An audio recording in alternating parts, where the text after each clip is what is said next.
Hi, I'm Shrikant Das. I'm a strategic advisor with ModelOp. I want to welcome the audience to this virtual CIO CDO Summit. And we are here hosting Governing, Integrating, and Implementation of Model Data, AI, and ML Initiatives panel with a distinguished group of thought leaders and in what we hope will be an engaging and valuable conversation on the production solutions for AI initiatives. I've introduced myself. Maybe we'll just go around the panel for others to introduce themselves, starting with Ron. Welcome, everyone. So I am Ron Bodkin, VP of Artificial Intelligence Engineering and CIO at the Vector Institute. Vector is a not-for-profit Canadian institute, one of the leading AI research institutes. And in my role in engineering, I'm focusing on how do we enable adoption of AI research for positive impact in industry, including in collaboration with the Schwartz-Reisman Institute, where I'm engineering lead, which focuses on technology and society. Previously, I've been an entrepreneur at a number of companies in my career, and most recently was in the Google CTO office. Thanks. Chitin? Hi, everyone. Chitin Karakush. I run the Quantitative Analytical Solutions group in BP. We deal with derivatives technology, data analytics, and weather analytics in global energy markets. Very happy to be here. Welcome. Agus? Agus Sugianto. I'm EVP and Head of Corporate Model Risk for Wells Fargo. My role is I'm doing oversight of all model development in Wells Fargo and model deployment in Wells Fargo. We want to make sure that all models are properly designed and properly deployed and managed throughout the life cycle. Thanks. And finally, not least, Jacob. Hello, I'm Jacob Kossoff. I'm the Head of Model Risk Management and Validation at Regions Bank. I'm responsible for model validation, model governance, model controls, model reporting, and generally the assurance of models of the bank, including AI models. The views and opinions I have today are those of my own and not necessarily those of Regions Bank. Excellent. And I imagine that's true for all of our panelists. Yes. With that, I would say the area of data science and model development and production in particular is at an inflection point. It's an exciting time. There's more data, there's more techniques available. Storage of data is becoming much cheaper. And obviously, computational environments, both on-prem, hybrid, or in the cloud, are computationally more elastic and allow us to, do a number of things. The key thematic elements for today are, given the proliferation of data and models, how do we manage, how do we govern, how do we regulate this so that the models actually stay in production and are well regulated, not only from a regulatory perspective, but also for internal business purposes. And with that, we'll start with the first questions. I'll start with Agus. Agus, as you think of yourself as a model risk leader, what are the key priorities for you in model governance and control? Thank you, Srikanth, for the question. Well, first of all, I would like to say this. In a regulated industry like banks, we have a very, very well-established and mature process called model risk management. This is a requirement that came post the previous financial crisis, right? So there's a process, a management that is mandated by regulators to prevent the future problem due to models. With that, the industry took it as really with a force to grow the discipline to manage model. As you know, financial institution, especially large financial institution, the company is run by model. We run the business with model. We have thousands of models to do from very mundane to very, very sophisticated that have such a large financial impact. And this is very, very broad model from traditional model, statistical analysis, all the way to machine learning and artificial intelligence. So we have been accustomed to this, and our process is becoming more mature now. We have been into this journey since the last financial crisis. So when COVID-19 hit us, we are a lot more prepared now how to deal with model. So several priority for us. So always the focus for us. For us, we believe all models are wrong. When models wrong, they create damage, they create harm, be it to our customer or the financial institution or our shareholder or model user.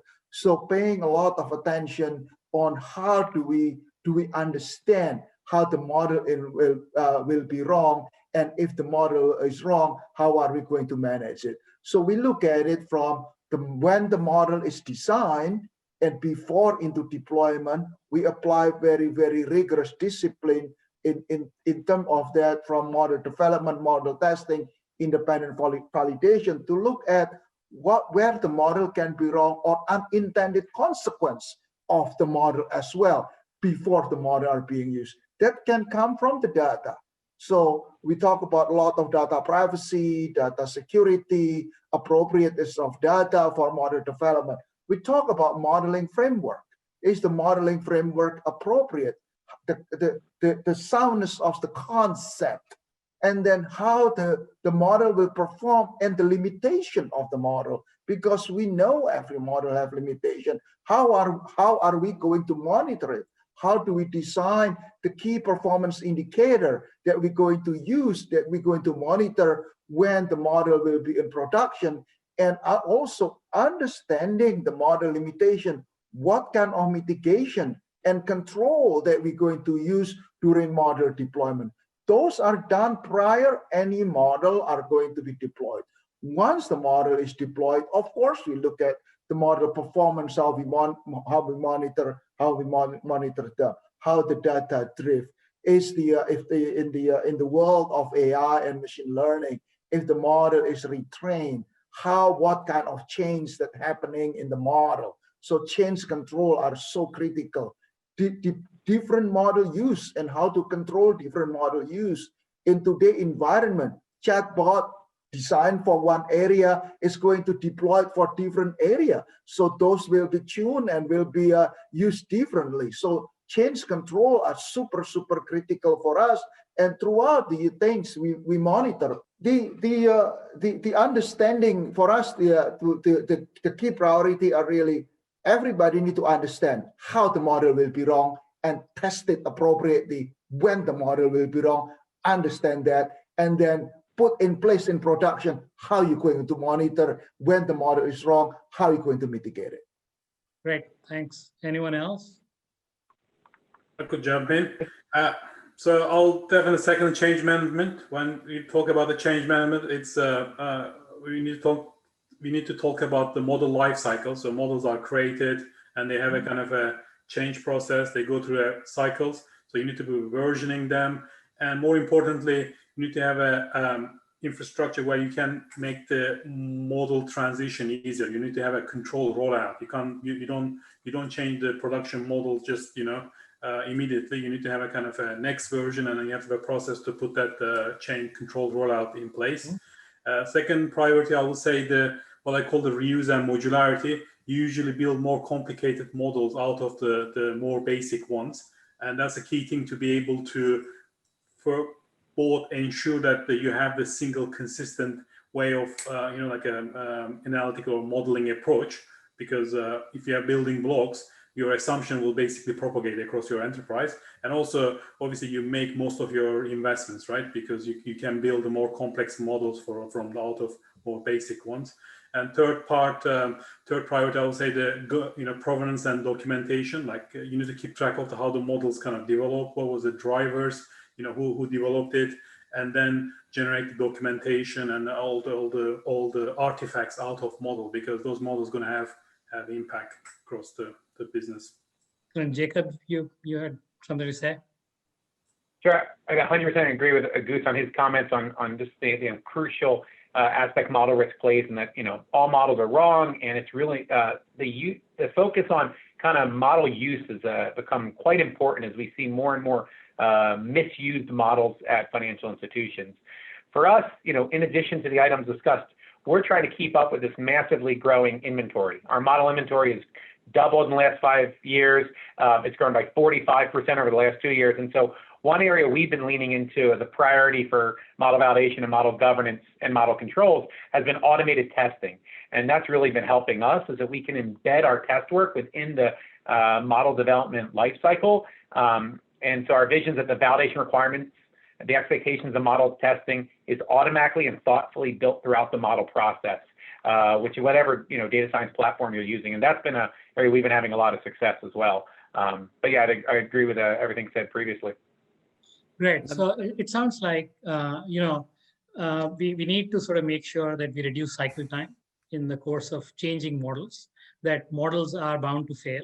So we need a good governance structure, and we want sort of good components so that we can increase cycle time when we need to change models. It sounds like folks are saying. I want to go to. I wanted to just add a couple of things, Sure. Just to briefly to touch on. I think we have to expand our horizon a little bit, right? That AI techniques are expanding more of processes that were traditionally very human centric. Increasing amounts of things are being automated, and so simply governing against performance is not enough, right? We're starting to see, oh wow, like suddenly organizations realizing bias can be devastating for reputational risk. And increasingly, if you don't realize unintended consequences of your models, it may be higher stakes, right? So governance to understand across multiple metrics what might be going wrong, not just is it performing well, becomes important, right? I think we're seeing how models could have impact on privacy or longer term interests of users and society, and can have interesting feedback loops, right? So looking at multiple metrics and thinking about a broader definition of risk, I think is an important emerging discipline, as is thinking about how do you get standardization so you can afford to provide the right governance given the importance of those models. And the last thing I would say is thinking about emerging frameworks for governance to allow effective collaboration while respecting privacy. That could include allowing collaboration to attack financial crime, right? How do you allow consortia of financial institutions to work together for this common menace, as an example, or in healthcare, where I see a lot of desire to allow collaboration among parties, but at the same time, obviously, again, privacy considerations mean you have to be nuanced in thinking about how to govern those collaborations and still allow the beneficial outcomes. I think Ron is very, very critical what Ron said. Well, because when we say model wrong, we're looking at always what kind of harm that model can create to customer and to the institution, right? That's what we focus in model risk. Any model, if we don't manage it well, it will create harm because we know they will create harm.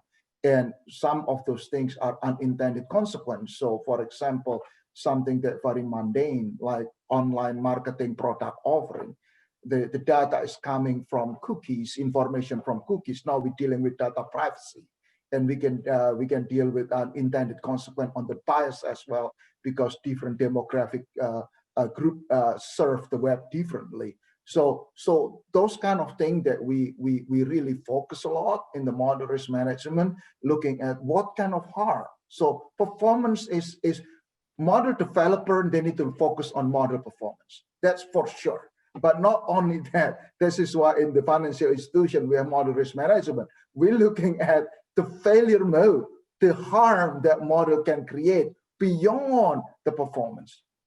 Right. I think that's fair, and I think we definitely need wider metrics. We're going to come to some of the bias and consequence issues of models, but I think an important point is model risk management is not just the job of corporate risk. It's business ownership issues around model development and model production that are really important.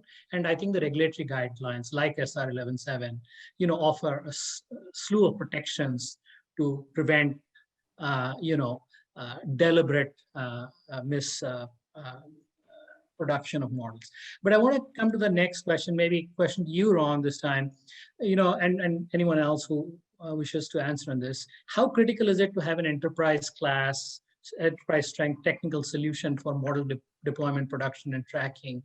In the last few years, as Agus said, since the last recession, there has been a lot of structure, I think, around model risk management, but we are only recently seeing the emergence of real enterprise class engineering solutions to support.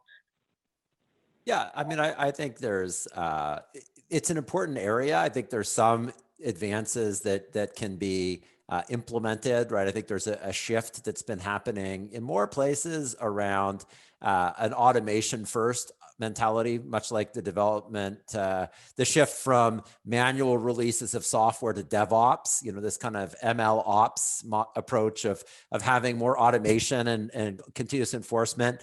That allows you to do things like track drift of models or metrics, and these kinds of provenance. All of those are important facets. At the same time, I think there's still a lot of open questions, right? Like I would say, really having good interpretability and understandability of models, including for non-technical stakeholders, is frankly still an area of research, and it's an important area of research.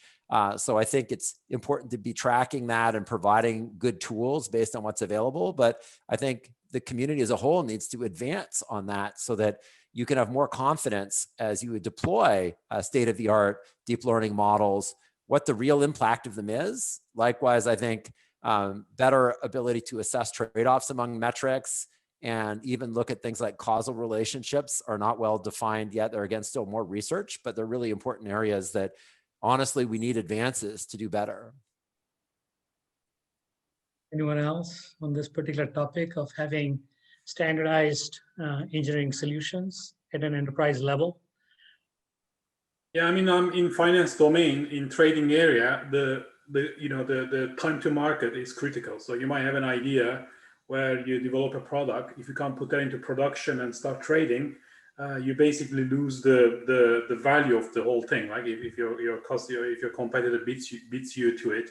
So it's a bit more like, I think the best analogy I find is like how Napoleon beat the Austrians and Prussians and Russians in 19th century with the agility of mastering the logistic and being able to deploy his troops at a kind of a very fast pace. Like it wasn't like he has kind of a superior army or more soldiers, troops. It was his ability to very quickly deploy his forces where it's needed. Similar thing with the model deployment, right? You might have really great models, very sophisticated models, but if you can't really quickly iterate on them, deploy, and in a safe way, where the tracking and other the things we mentioned comes into play, then it's no good use, right? So it won't have any impact on the business. I mean, I think that a point that Ron, you made about the fact that there are technical model developers and people who put model in production or understand the data sources and data integration issues are still not able to tell the story. And I think the recipients are not willing to listen always. So, if you look at SR 11.7, which is the regulation guiding model risk management, it talks about board oversight. It talks about first line business ownership. But what I have actually tended to see in many financial institutions is that there's functional specialization where second line folks in corporate risk are essentially managing this model risk management process to the detriment of the entire enterprise, understanding the true value of models. I mean, August made the point that financial institutions are fairly mature in having models run the business, for example. And this is also happening in other regulated industries. How can we make sure that there is true business ownership of the value of models in running the business? Not just because the regulators are asking us to, but because it's the right thing to do for our customers, for our shareholders, and so on and so forth. Jacob, do you want to? Well, I would say for us, before we kind of talk about technology or an enterprise-wide technology, we come together to have a vision. What is the bank's vision for analytics? How does that fit in with the bank's broader strategic vision? How does that fit in with our vision for data? And then, the technology is just part of one of those tools. And so once we have a vision and we have alignment on strategy, alignment on human capital and a talent vision, then we can further, have more alignment on tools and systems. And then once you kind of have that alignment, I don't think you can go with like an enterprise strength technology solution for model deployment until there's actual buy-in. You hear those that might have some concerns and say, well, I already built my CECL model. It's already written in SAS. It's already fine. What is the benefit of a migration? It's really having those hard conversations and actively listening to the model developers and saying, is this the priority of the institution? why are we making this change? You hear their concerns, you walk them through the benefits. And so as you're upgrading your infrastructure, as you're moving to using more of the modern software engineering tools, using the tools that your technology department has. And so for a lot of institutions, your technology department's already using Jira, they're already using Bamboo, they already, have all the code on Bitbucket, they're already using, Confluence and Sync for documentation. And so when you're thinking of enterprise solutions, when you're talking to model developers, it's not like, okay, let's just buy whatever's off the shelf. It's a real conversation on what are the best tools coming out of technology. Have the model developers thought of using those tools? And if not, let's have that conversation. If it's about upskilling, let's invest in that training. At Regions, we have a Regions Analytical Institute where every year we rigorously train data scientists as well as model users and model owners. So they're aware of the tools and they know how to use those tools. And as the model developers use more and more modern tools and they understand why, they see how it's part of the vision, how it's part of the strategy, they learn best practices from each other, they reduce duplication of models, they understand the bank's vision on reusability. They understand the bank's vision on interoperability. They understand the bank's vision on extensibility and being able to use models differently around the bank and building on those. Then it's a lot easier for them to agree to this adoption of any type of enterprise-wide technology since they see the vision, they see the point, they see how it fits in the strategy. So for us, a lot of socialization is quite important as we take on more modern tools here. I think, what do you think? Your question was also we know the value of the model for the business. Now, the value of model risk management to the business. How is that? Well, for financial model, it's very clear, right? People know if I have credit model, if my model wrong, I create credit risk. I lose money, right? In market model is the same thing, right? So then we know, when the model wrong, you lose money. You miss ads. I think the challenge is for non-financial model. Because we also have a lot of non-financial model as well, which the damage may not be obvious, but it can be.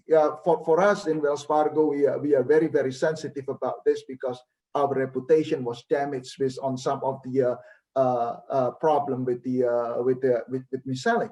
So for us, if our model discriminatory, model that serve customer listening to the voice of customer, or model that offering product to customer. If our model is discriminatory, we will be in the Wall Street Journal. We may have a new CEO, for sure Congress will call our CEO. So the reputation damage that coming from model for unintended consequence is just humongous for financial institution. And people know this. So in a mature environment, we don't have to drive that one because people know financial model, they lose money. On financial model, you're going to come up with reputational risk that the damage is just so difficult to repair and lingering for many, many years. Absolutely, absolutely. I mean, so if you think about, there's a number of aspects to, model development production that all of you have spoken about, right? So there are the regs. And the regs apply to both the capital reserving and accounting types of models, but also to behavioral models in marketing, risk, financial crime, and so on and so forth. And then you have issues of explainability and bias, which is because of the proliferation of data, proliferation of techniques, the complexity of models that Chetan was talking about. And then there's, speed of deployment issues, refresh issues and change management, tracking metrics. So what are the key features that we would want, to Jacob's point, in building an underlying structure that addresses some of these aspects of model production? We'll start with Chetan, but then we'll go around the room again. Okay. I think from my point of view, like the full lifecycle development capability will be key. So that will include things like versioning, keeping track of the, model parameters, how they're changing, like backward compatibility, how the models are deployed, like site deployment footprint, the impact of the models if they change, because you keep track of the version. So you could link them to some of the more observable metric. Could be P&L, I don't know, could be like a positions, credit risk, and some other thing for other businesses could be related to metrics. And having a framework to manage the rollouts in a controlled way where you make before break, that kind of thing. Then other things I mentioned about the provenance and documentation, how the models evolved, you know, who put it in place, where it's being used, etc. On the testing side, I will be more interested in having a really kind of automatic sensitivity analysis capabilities where we have the parameters of the models. The system can basically test the range of parameter values and see the impact of those into your model landscape and how is it affecting running all the tests, so that you could do this in a kind of automatic way when you change the models.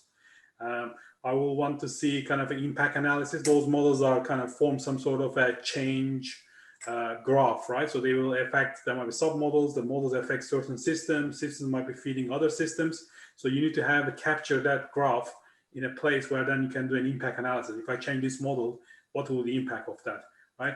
And then have a way to also relate to the, you know, like getting stakeholders. If you can link those to some of the kind of value generating activities, could be sales, P&L, or, you know, like the bad customers we avoided or new leads we generated. If you link them and have the solution, like a portal or system where like a executive suite can see that and actually run some of the simulations, then it will be very clear to the value of the models, right? I mean, this is not a problem in systematic trading, right? So their models makes money. So you know exactly which models, and they really guard that. They don't even share with other people. Same sort of model, I'm not talking about guarding, but same sort of model of linking the models to the value generating activities can be adopted anywhere, really. And then getting the stakeholder buying will be almost like trivial. Well, I would be very exciting to see a member of an executive committee at a large institution actually doing simulations on model outcomes. Yeah, I haven't seen it yet, but I look forward to that. Anyone else on this question? Thanks, Chetan. I may chime in a little bit, Serkan. For us, it's really from the upfront, it's really on the data, right? Ron talked about data bias, that and also data privacy, right? Data bias and privacy. So that's that step. And then when during the model construction on the modeling side, Ron talked about explainability. This is core and center for us, not only to be able to explain, but the more fundamentally is the conceptual soundness of the model. Is the model modeling the right things? Is the factor modeled properly, be it machine learning or anything? So we don't accept any black box model without explainability, without interpretability. We spend so much resource and energy in terms of model explainability and model interpretability. So that's very, very important. And then before the model get deployed, model robustness, testing for model robustness is very important, because we know the world changed, data changed. So testing for robustness in COVID-19 taught us greatly in terms of model robustness, right? You suddenly have so much different macroeconomic scenario, different input. How robust is your model come to this? And also model robustness important for us because some model operate under adversarial environment. For example, we use our model to monitor the behavior of traders. So we monitor their email and their chat, right? So we have our machine learning. The people that subjected to monitoring has all the incentive to circumvent the model. So model robustness testing also very, very important for us if the model operate in that environment. Great point. You know, I might add, you know, in addition to monitoring models, I think it's also really important to monitor AI systems, right? Because increasingly we have multiple models working together in a system. And, you know, just like you can't manage software just by unit testing it, you do want to monitor your models, but you want to monitor the end-to-end system and the effect it's having, right? Including multiple metrics of outcomes of the model, right? Like great example Auguste had about, you know, in the face of all of the change this pandemic has wrought, what are the distributional shifts that are invalidating assumptions, right? Can you quantify what your risk is from that, right? And the more you have multiple metrics you're looking at in these systems, the more you can be aware. And the last thing I'd include is often, you know, we're working with stakeholders, organizations that are working with multiple regulators, right, at different levels, right? So we're in an increasingly fragmented world. So monitoring systems need to be able to address the realities of the complexity of regulation, that it's not a one size fits all. Absolutely. I think both of those points, Ron, are very well made. I think we can't think of models as by themselves being the only factor in a decision. In most of these regulated industries, there are multiple models, and those models are inputs into strategies, which could also take into account other types of inputs. So that's a very well made point. The other thing is that you have different kinds of explainability.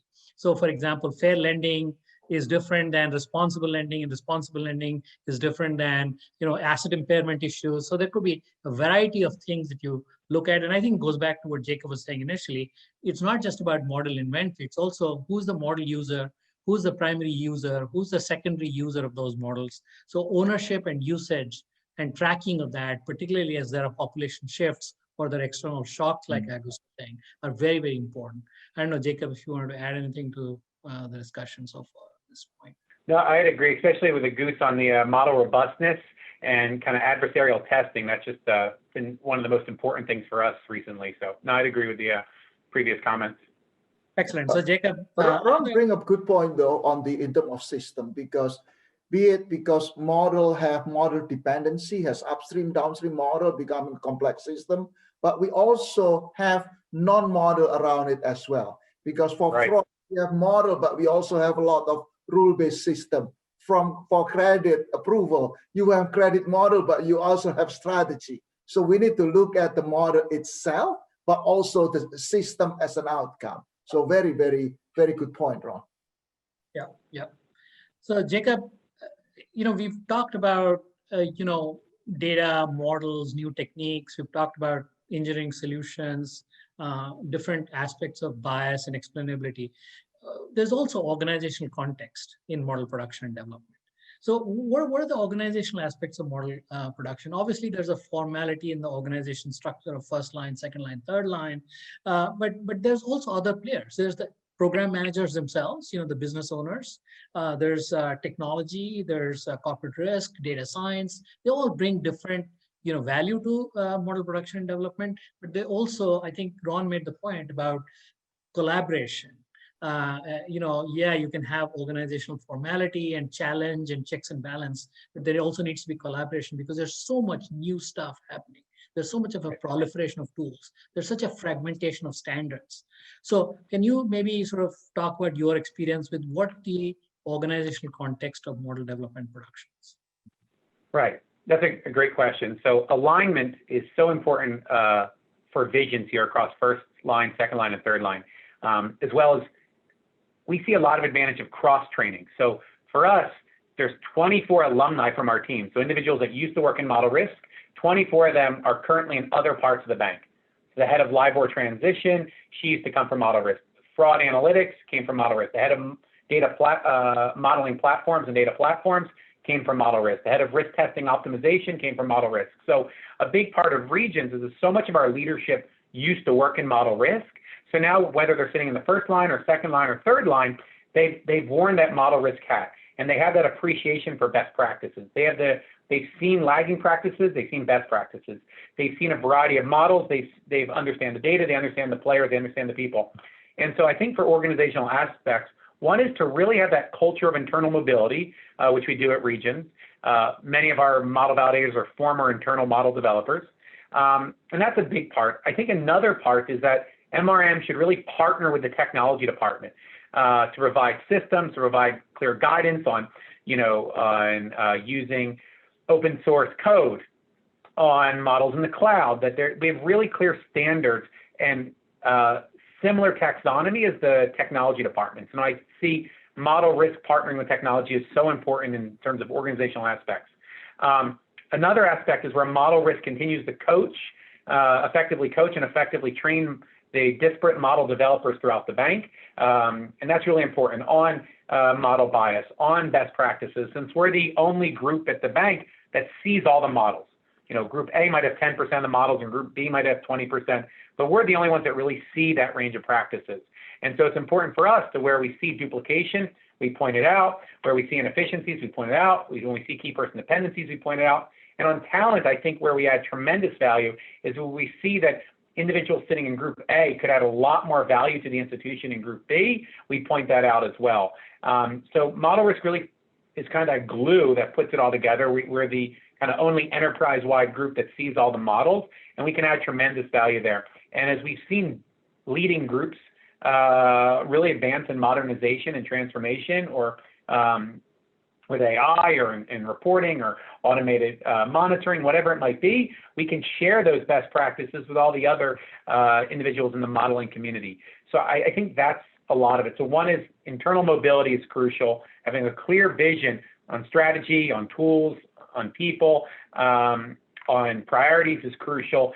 And then leaning into continuous learning. And a lot of that's hard conversations with line of business, that they have to understand the technology. They have to become comfortable being continuous learners, considering how quickly things are changing with open source and software development. So I think that's a big aspect as well, that there aren't model developers sitting on an island, that we really are connecting with them. And when organizational changes are needed, we provide a lot of advice and counsel in those situations.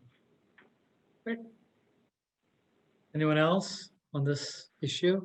Organization. Well, so Khan, for myself, is when you look at it, it's really, really broader involvement of the organization. If you look at the upfront, the data side, right? Our legal and compliance involved from the very beginning, right? Look at what data can be used, what we cannot use. Talking about privacy and compliance and all those things, very, very upfront. Our legal and compliance involved in that. Our data governance people is involved in that, because they have all the data provisioning in all of those. Data engineer, and then we have the data scientist building model, model risk, then model validation, and then of course, at the beginning, the definition from business model. And then when we talk about deployment and impacting model, impacting culture, impacting how we're going to change, we need a change manager. In some situation, we need change manager to prepare organization on this. And then the end, of course, technology deployment. We need technology. So it's really becoming a very, very broad ranging here in terms of model development and deployment. Definitely. I mean, the supply chain is clearly becoming very complex. Ron, you want to? Yeah, just two things. We see a lot of organizations looking to expand their depth in AI techniques, the latest deep learning, right? To be able to hire and train for those skills. And often overlooked is experienced leaders who know how to manage that. I see a lot of organizations where they'll hire in a recent PhD team, but then they have managers that have never worked with the technology and don't have intuitions. And often there's a mismatch between the research and what really is needed in the business. And then the other thing I observe a lot is that too many organizations, especially in financial, rely on a lot of process and documentation instead of standards and automation. And the more you can shift to the latter, it can actually reduce risk and improve velocity and allow for better collaboration. Absolutely. I would build on that. As we see more and more parts of the bank not using Microsoft Word for model documentation, right? All their documentation is in Sphinx and Confluence.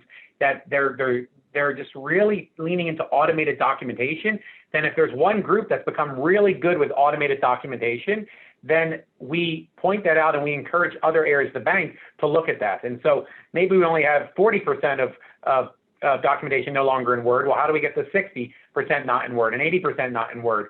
And ultimately, how, as to Ron's point, as the banks move away from documentation and more to kind of automated documentation, right? And automated controls and automated monitoring, how those best practices that are developing in some corners of your institution, how you can lean into socializing those and bring out the pros and cons of it.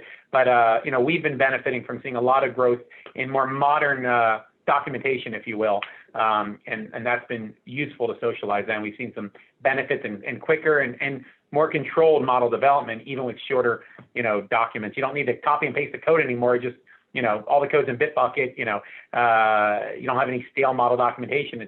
It's all in Confluence. So I think that's important. And limit of that, it should be like executable document that you link the model itself, the stuff you deploy should be able to generate this documentation. That way you make sure that what you read is exactly what's being in production. Exactly. Yeah, I think that's good, but I think we need to keep in mind that the spirit of the regulation is that documentation, the purpose of concurrent documentation and model development is to ensure that there's good board oversight for what might be seen as a black box view. So I think we just need to be careful and cautious about not automating everything. But I think to Ron's point, applying judgment and applicability questions to the model development production process. We have about 8 minutes left. So I think we want to wrap up. I would ask that each of you, provide a minute, minute and a half on what you think about, model production development as you think about this conversation. In particular, I'd like you to sort of reflect on the fact that in addition to existing regulations and modeling frameworks, CCAR, DFAST, stress testing, clearly there's new types of models, deep learning, models and, non-supervised learning models with different kinds of unstructured data, text, images, things like that. And I think August talked about some of these marketing models that is coming from online web page indexing, things like that. How do we make sure that we anticipate and really leverage underlying tools, technology, organizational context to keep ahead of the curve in terms of both the changing regulation, but also the proliferation of data and models as we think about the future? So I'd say at Regions, it's really first setting that vision, and then within that vision, going through the priorities. And so while we want a model production solution that's transparent, that's reliable, allows for frequent corrections of the models, allows for frequent simulations and scenarios, but also weighing that, what is the magnitude of work that'll be needed to, migrate that to a more modern platform. And so while we recognize there can be some benefits, or there's a lot of benefits, push button running CCAR, push button running CECL, an executive or board member wants to see a different scenario for capital planning or CECL, boom, you can have it in 5 minutes. We see that vision, but recognizing, well, what is the cost of transforming legacy modeling, especially legacy credit modeling, and how does that rank within the institution's broader strategic priorities, and how does that rank within the strategic priorities within the analytics space, and is that the best and highest use of our rare and precious quantitative resources? And so what I think is important is to step back as an institution and say, before I build a model or buy a model or convert SAS code to Python or whatever it might be, what is the highest and best use? Is that the best use of associate A on my team or associate B? And is it better for her to work on a different model that's even more important? And then really stepping back and saying, I understand our vision is modernization and transformation. And I'm a huge proponent of that, and we're making great progress. But recognizing what is your order of operations there? Where are the priorities? And where are the ultimate needs for the business users? And I think that's really important, because if a bank is going to upgrade, there is a huge investment, there is going to be huge redevelopment. And sometimes that makes sense for capital planning, sometimes that makes sense for CECL, sometimes it doesn't. And it's really having those hard and coordinated conversations and telling some people, okay, your priority is just not the bank's top priority. And once you kind of build that trust, a lot of those are easier. So, and you're really thoughtful on how you deploy your very rare and special talent. Great. Ron, Agus, Chetan? Sure. I would say, I think you have to think about the pace of regulation seems to be increasing, right? As these technologies are having a bigger impact. I mean, you see, for example, the EU putting forward trustworthy AI guidelines, moving towards regulation of AI specifically, AI models. Similarly, in the province of Ontario, the privacy commissioner is gathering review for privacy regulations, much like GDPR and California CCPA, right? Mm-hmm. So I think you're seeing, increased fragmentation and increased specificity of regulation. So any approach needs to take into account that future proofing to be ready for increased variability. The other thing I think is, on the research front, you're seeing interesting results. Like a lot of us were captivated by OpenAI's GPT-3, the idea that you can have basically few shot learning and really interesting things without having to carefully design an exact training system to get a useful result. But how do you govern such things, right? If you have few shot learning, what are you going to do to address the risk and make sure it does what's expected, right? Like that's a harder problem. So things are not getting easier. Right. No, absolutely. Agus? Yeah. For us, is the dealing with scale that we have to deal with. Like we're deploying several thousand models, right, in production. We have 1,000 quants. For every 3 model developer, we have 1 independent model validator that tests and break the models, right? And we want to be able to be at speed, right? You want to drive very fast car, deploying model very fast, but we also want to make it safe and sound.